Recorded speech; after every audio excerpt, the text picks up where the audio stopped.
Musa bin Nusayr served as a governor and general under the Umayyad caliph Al-Walid I.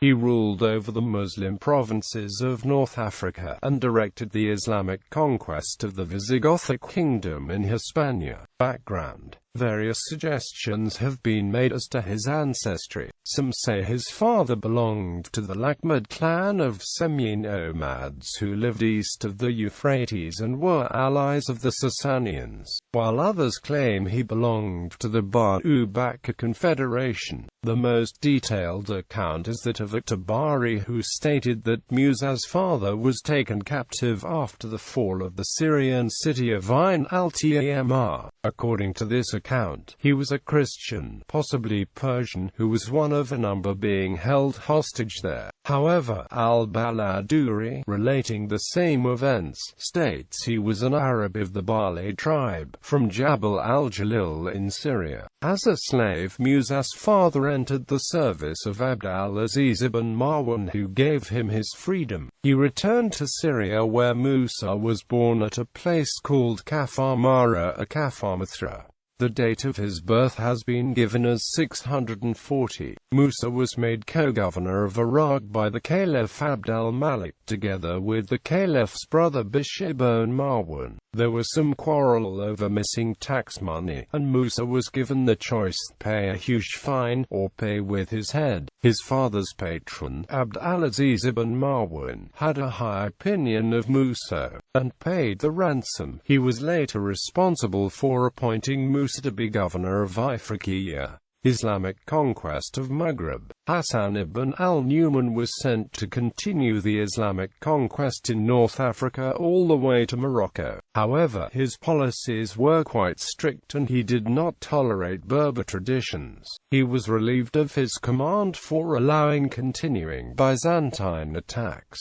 Musa bin Nusayr was then sent to renew the attacks against the Berbers, but he did not impose Islam by force. Rather, he respected Berber traditions and used diplomacy in subjugating them. This proved highly successful, as many Berbers converted to Islam and even entered his army as soldiers and officers, possibly including Tariq bin Ziyad, who would lead the later Islamic expedition in Iberia. Governor. In 698, Musa was made the governor of Ifriqiya and was responsible for completing the conquest of North Africa and of the Balearic Islands and Sardinia. He was the first governor of Ifriqiya not to be subordinate to the governor of Egypt. He was the first Muslim general to take Tangiers and occupy it. His troops also conquered the Sioux, effectively taking control of all of modern Morocco. He also had to deal with constant harassment from the Byzantine navy, and he built a navy that would go on to conquer the islands of Ibiza, Majorca, and Minorca. Conquest of Al-Andalus.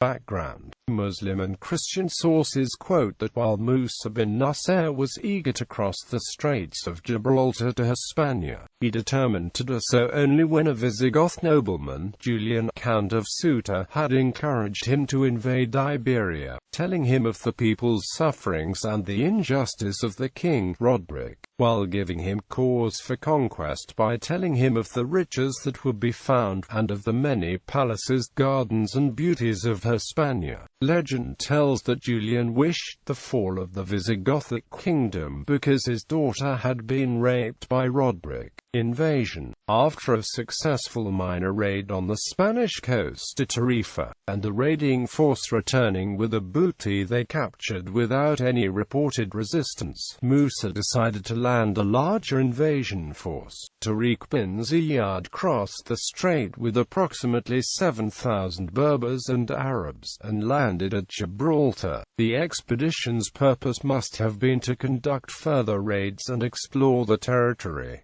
Tariq's army contained some guides supplied by Julian. 3 weeks after his landing, the Muslims were faced with a superior Visigoth army of nearly 20,000 led by King Roderick. The Muslims won the Battle of Al-Walid, and the entire Visigoth nobility was all but exterminated at the battle. The Muslims then marched towards Córdoba, bypassing several strong fortifications. The well-defended city fell, and Tariq established a garrison there consisting mainly of the city's Jews who welcomed the invaders. Having been subjected to extermination from the Visigoths for centuries, Tariq then continued on his way to Toledo. Musa, learning of Tariq's successes, landed in Iberia with an army 18,000 Berbers and Arabs. He planned to rendezvous with Tariq at Toledo, but first proceeded to take Seville, which Tariq had bypassed, and where Musa met stiff resistance, and succeeded after 3 months of siege.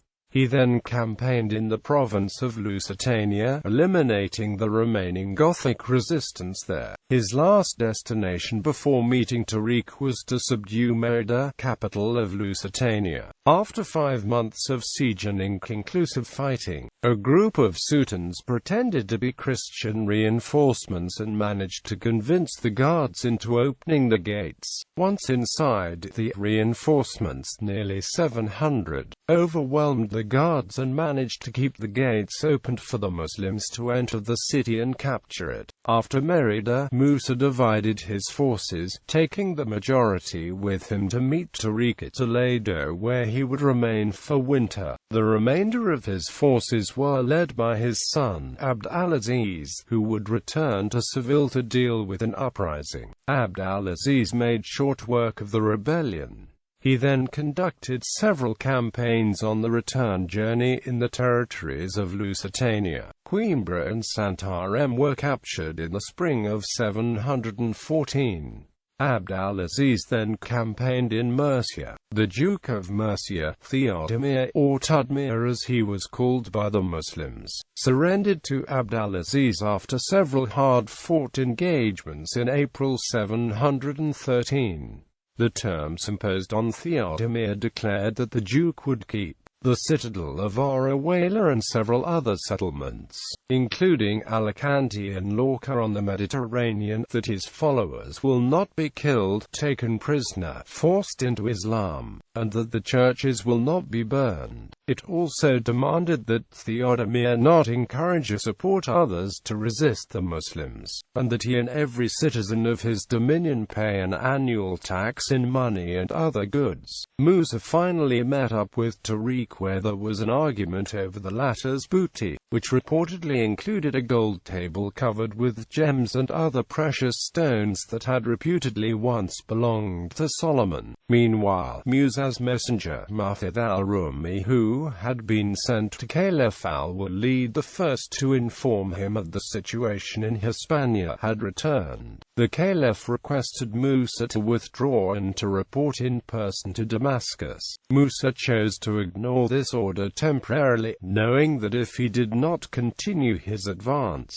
Visigoth resistance may increase and turn the tables against the Muslims. Having done so, he continued with Tariq to the north, Musa heading for Zaragoza, to which he lay siege, while Tariq continued to the provinces of Leon and Castile, capturing the towns of Leon and Astorga. Musa continued after taking Zaragoza to the north, taking Oviedo and reaching as far as the Bay of Biscay. The Islamic conquest of Iberia now complete, Musa proceeded to place governors and prefects throughout the newly conquered Al-Andalus, before returning to Damascus with most of the booty captured from the jihad.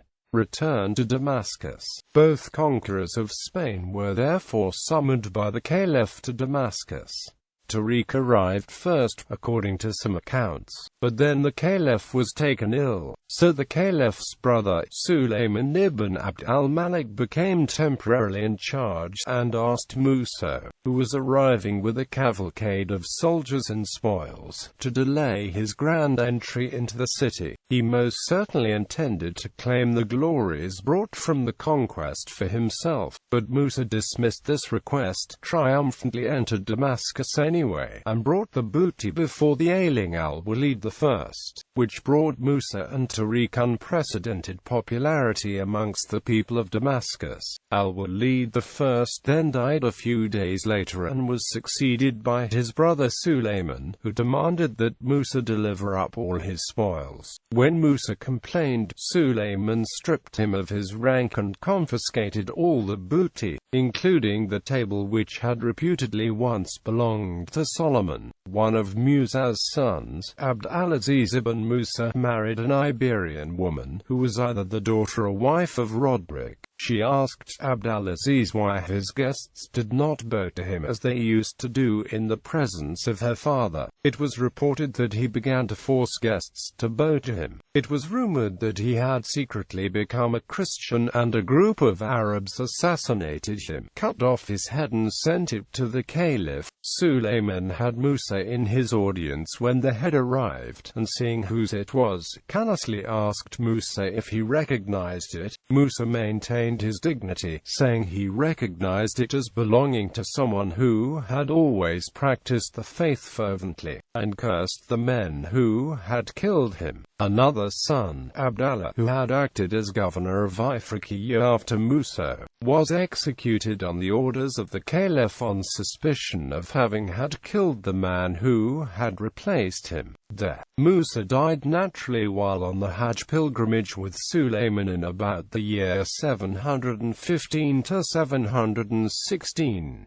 Because of his disgrace, and the misfortunes of his sons, there was a tendency among medieval historians of the Maghreb to attribute his deeds to Uqba ibn Nafi. The Moroccan peak Jebel Musa is named for Musa bin Nusayr according to the 14th-century Berber Muslim geographer Ibn Battuta. Musa in legend. Less than 200 years after the death of Musa, he became the subject of fantastic legends. The earliest to appear were recorded by Ibn al-Faqih in the late 9th or earliest 10th century. According to these, Musa was ordered by the caliph to investigate reports of a strange city called Al-Bat. Musa marched from Kairouan to the deserts of Spain and came upon a city surrounded by walls with no entrance. Those who attempted to look over the wall became entranced and jumped, laughing deliriously. Musa then proceeded to a nearby lake which contained copper jars.